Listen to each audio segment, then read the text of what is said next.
अच्छा जी, मेरे पास जो वीडियो रिकॉर्डर का जो सॉफ़्टवेयर है वो पेड नहीं है, तो जो 10 मिनट से ज़्यादा रिकॉर्ड नहीं कर सकता।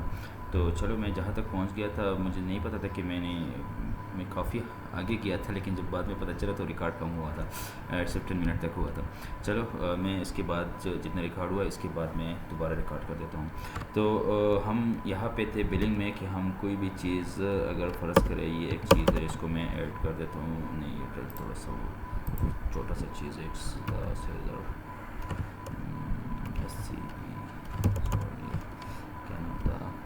फॉर एग्ज़ाम्पल मैं कोई दूसरा आइटम उठा लेता हूँ, ये वाला आइटम उठा लेता हूँ। सही है, एक मेरे पास स्टॉक में पड़ा हुआ है, इसका अमाउंट है 5500 रुपीज़। परचेज़ प्राइस इसका है 3500 रुपीज़।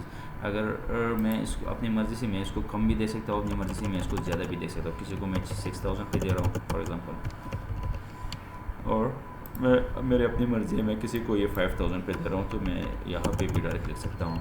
अगर मैं इसको परसेंटेज में डिस्काउंट करना चाहता हूँ तो मैं यहाँ पे सिर्फ 10% लिखूँगा, वो खुद ब खुद आ जाएगा।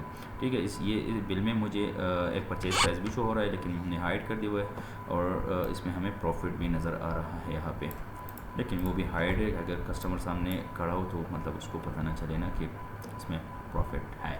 तो इसमें बहुत सारी इस तरह हिडन फीचर्स भी हैं, तो वो हम इंशाल्लाह आपको जब आपको सॉफ्टवेयर अगर पसंद आया हो, अगर आप हमसे डेमो मांग रहे हैं स्काइप के ज़रिए या सॉफ्टवेयर देखना चाहते हैं खुद, तो हम आपको उस दिन उसमें बहुत सारे फीचर्स भी दिखा देंगे। अच्छा, बिलिंग में एक और चीज़ भी है, इसमें मल्टीपल बिलिंग है। फॉर एग्जांपल मैं एक बंदे के लिए बिल बना रहा हूँ, उसके कुछ चीज़ें वो मुझसे लेना चाहते हैं, लेकिन अक्सर बंदे होते टाइम लेता है चीज़ें लेने में, तो वो एक एक चीज़ सेलेक्ट करता है, इसकी प्राइस पूछता है, फिर प्राइस पे कभी सोचता है तो टाइम ज़्यादा लगता है। इस दौरान कोई दूसरा बंदा आ जाता है, वो एक चीज़ लेके जाता है, तो अक्सर सॉफ्टवेयर में हमने देखा है कि वो जब दूसरा बंदा कोई चीज़ लेके जाता है तो उसको वेट करना पड़ता है, ताकि पहले बिल निकल जाए फिर वो उसका बिल निकाले। इसमें वेट करने की बिल्कुल ज़रूरत नहीं होगी। इसमें आप इस तरह कर सकते हैं कि अगर कोई दूसरा बंदा है कि वो कोई चीज़ लेके जाता है, तो आपने यहाँ से सिर्फ क्लिक करके दूसरा बिल आप उसको ले दे सकते हैं। फॉर एग्ज़ाम्पल वो बंदा ये चीज़ लेके जाता है 2 क्वान्टिटीज़ में, और कोई कस्टमर है तो आप नाम लिखो, कस्टमर नहीं है तो सिर्फ पे करके डायरेक्ट सबमिट कर दो, बात ख़त्म। इसका बिल निकल गया, और ये बिल हमारे पास यहाँ पे अपनी जगह पे पड़ा हुआ है, वो कंटिन्यू है। मतलब वो अगर और चीज़ें ऐड करना चाहता है, और चीज़ें लेना चाहता है, तो जो दूसरा बंदा आया था उसने एक चीज़ लेके गया, वो चला गया, और इस तरह आप मल्टीपल बिलिंग और भी कर सकते हैं, इसमें कोई इशू नहीं है। आप अगर अपने पास बिल सेव रखना चाहते हैं तो सेव भी हो जाता है। मैं अगर सॉफ्टवेयर बंद कर दूँ दोबारा खोल दूँ तो ये बिल यहाँ पर ही सेव ही होगा, ये यहाँ से नहीं निकलेगा जब तक मैं इसको सबमिट ना करूँ या कैंसिल ना कर दूँ। तो ये इसमें एक बेस्ट ऑप्शन है। इंशाल्लाह ये ऑप्शन भी आपको बहुत ही कारआमद होगा आपके कारोबार के लिए। अच्छा, इसके बाद ये तो खैर हम ज़्यादा डिटेल में इस वीडियो में नहीं जा सकते, क्योंकि टाइम का भी थोड़ा सा इशू है। तो जब आपको अगर ये पसंद आ गया तो हम फिर आपको कंप्लीट डेमो दे सकते हैं, इसका कोई इशू नहीं है। ये तो कस्टमर कंसोल का। थोड़ा सा मैं सप्लायर कंसोल पे भी बात करना चाहता हूँ, जिससे आप माल ख़रीदते हो, तो उसके भी इसमें कंप्लीट रिकॉर्ड है। कंप्लीट रिकॉर्ड सप्लायर का भी पड़ा हुआ है। यहाँ से आप इस तरह करते हो कि फॉर एग्ज़ाम्पल अगर आप कोई भी आइटम सप्लायर से कोई चीज़ लेकर आते हो, वो आपको जो इनवाइस दे देता है कि ये चीज़ें आप लेके आए हो, तो वो आपने यहाँ पे सर्च करके ऐड करने हैं।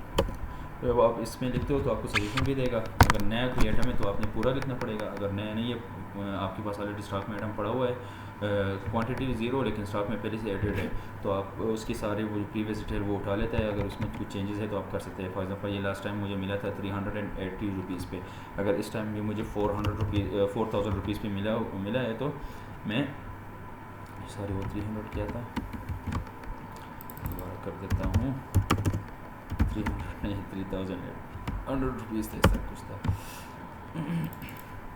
LMA, हाँ 3800 रुपीज़ सही। अगर इस टाइम मुझे ये 4000 रुपीज़ पे मिला है तो मैं यहाँ 4000 कर दूँगा, और 30% के हिसाब से ये इतना बन रहा है, लेकिन मैं कहता हूँ कि मैं इसको 5800 रुपीज़ पे दूँगा। तो मैं इस तरह भी कर सकता हूँ। इस तरह 10 क्वांटिटी अगर बिल में मैं लेकर आया हूँ तो मैं 10 लिख दूँगा। लो स्टॉक अलर्ट इसलिए, अगर ये आइटम 10 है, अगर मैं ये लो स्टॉक अलर्ट में 2 3 जो भी लिखूँ 3 लिखूँ, तो ये 3 तक जब आएगा तो हमें अलर्ट देगा कि ये आइटम आपके पास कम है। लो स्टॉक अलर्ट इसलिए यूज़ होता है। ठीक है। अब फॉर एग्जांपल मैं कोई दूसरा आइटम भी उठा लेता हूँ, ये हो गया सही है। इसके परचेज़ प्राइस प्रीवियस शायद इसने वैसे ही ऐड किया होगा क्योंकि परचेज़ प्राइस नहीं लिखा होगा। इसमें 20% मैं प्रॉफिट मार्जिन रखता हूँ और फॉर एग्जांपल 10 क्वांटिटी ये भी है और 3 मैं दूसरा कलर पे रख देता हूँ, सही है। ये इस तरह वन बाय वन हम जो बिल हम सप्लायर से लेकर आए हैं वो हम वन बाय वन इस तरह इसमें ऐड कर देंगे और जो सप्लायर का नेम है वो लिखेंगे। फॉर एग्जांपल मैं कोई नया सप्लायर बना रहा हूँ, इसमें आपको सजेशन भी दे रहा होगा, लेकिन आप नया सप्लायर भी बना सकते हैं। फॉर एग्जांपल मैं ABC का एक नया सप्लायर है, मैं किसी और से ये लेकर आया, इसमें ऑलरेडी ABCD पड़ा हुआ है, लेकिन मैं चलो ABC का सिर्फ बनाया था। इसके कॉन्टैक्ट नंबर मैं यहाँ पर लिखूँगा, तो जब मैं कॉन्टैक्ट नंबर लिखूँगा तो मेरा कॉन्टैक्ट नंबर जब ठीक होगा तो वो ब्लैक हो जाएगा। जब ठीक उसमें कोई एक्स्ट्रा डिजिट अगर ऐड हो गया गलती से तो रेड होगा, या कम हुआ तो तब भी रेड होगा। मैसेज सिस्टम के लिए ये बेहतर है वैसे। अच्छा, इसको अगर मैंने पेमेंट दी है तो मैं यहाँ लिख दूँगा कि इसको मैंने पेमेंट ऑलरेडी दी है, मतलब इस बिल में मैंने कैश पेमेंट उसको दे दिया। मैंने पेमेंट नहीं दी है तो ये मेरे खाते में चले जाएगा। मैं सबमिट कर देता हूँ। तो यहाँ से क्या होगा, अब मैंने कोई न्यू सप्लायर ऐड कर दे तो उस न्यू सप्लायर के अकाउंट भी मेरे साथ बन गया और जो इन्वेंट्री जो मैं बिल लेकर आया वो मेरे इन्वेंट्री में भी ऑलरेडी ऐड हो गया, मुझे दोबारा इन्वेंट्री करने की ज़रूरत नहीं पड़ेगी। यहाँ से पे मैं स्टेटमेंट ऑफ अकाउंट में आ जाता हूँ, ABC लिखता हूँ, तो ये ABC आ गया, सही है।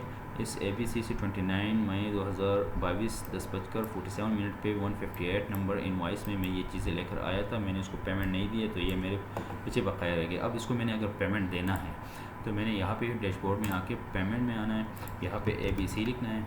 जब मैं ABC लिखूँगा तो इसका आउटस्टैंडिंग भी मुझे नज़र आएंगे।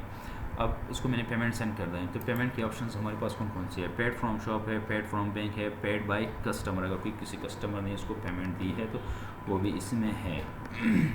अगर मैं बैंक से करना चाहता हूँ तो बैंक में फिर मल्टीपल ऑप्शन है, मैं बैंक सेलेक्ट करता हूँ। फर्स्ट कर मैं मीज़ान बैंक सेलेक्ट करता हूँ। ऑनलाइन ट्रांसफ़र आपने किया या चेक पेमेंट आपने किया, तो चेक पेमेंट में फिर आपसे चेक नंबर मांगेगा, चेक डेट मांगेगा। तो ये चेक पेमेंट इस तरह होता है कि जब वो चेक कैश हो जाएगा तब आपकी बैंक से पैसे निकल जाएंगे। अगर आपने ऑनलाइन ट्रांसफ़र कर दिया तो उसी वक्त ही आपकी बैंक से ये पैसे निकल जाएंगे।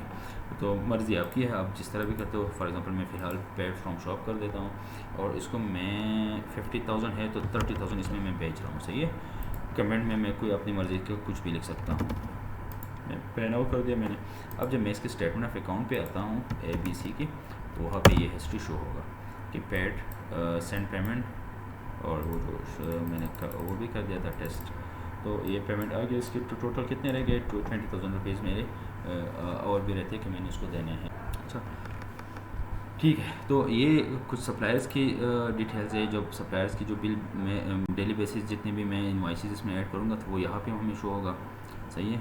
और इस परचेज़ रिटर्न अगर मैं करूँगा तो परचेज़ रिटर्न में शो होगा। इस तरह सप्लायर्स की सारी प्रोफाइल मुझे यहाँ पे शो हो रहा है, कितने प्रोफाइल्स के बने हुए, कितने सप्लायर से मैं चीज़ें ले रहा हूँ, वो सारा कुछ यहाँ पे इसकी सारा रिकॉर्ड यहाँ पे होगा।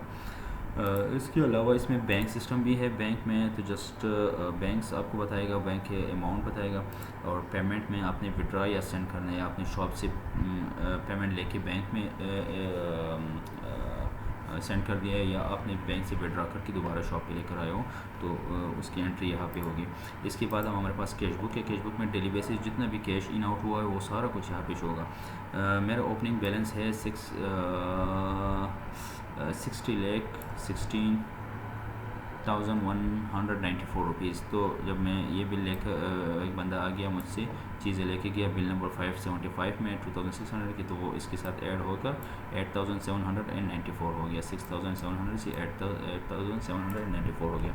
इसके बाद फिर मैंने सप्लायर को पेमेंट सेंड की है 30,000 की, तो वो मेरा पेमेंट कम होकर 60 लाख 18,000 से कम होकर 59,88,000 तक आ गया तकरीबन। इस तरह आज के दिन टोटल इतने अमाउंट मेरे शॉप में इन हुआ है, इतने अमाउंट मेरे शॉप से निकल गया, तो मेरा फाइनल बैलेंस यही है। इस तरह आप ये डेली वाइज भी दे सकते हैं कि मैं 1 से लेकर इस डेट तक मैं सारा कुछ देखना चाहता हूँ, तो ये ओपनिंग बैलेंस अगर है तो वो दिखाएगा। अब 27 मई में इसमें सिर्फ ट्रांजैक्शन हुआ है, बाकी क्योंकि मेरे पास तो ऐसे पड़ा होता है, मैं जब कोई आ जाता है मैं उसको सिर्फ डेमो देता हूँ, उस वक्त सिर्फ बिलिंग करता हूँ या इस तरह चीज़ें निकाल देता हूँ, तो वो तब मुझे शो होता है। 27 मई को मैंने इसमें कुछ एंट्री की है, तो ये मेरा ओपनिंग बैलेंस था, सही है।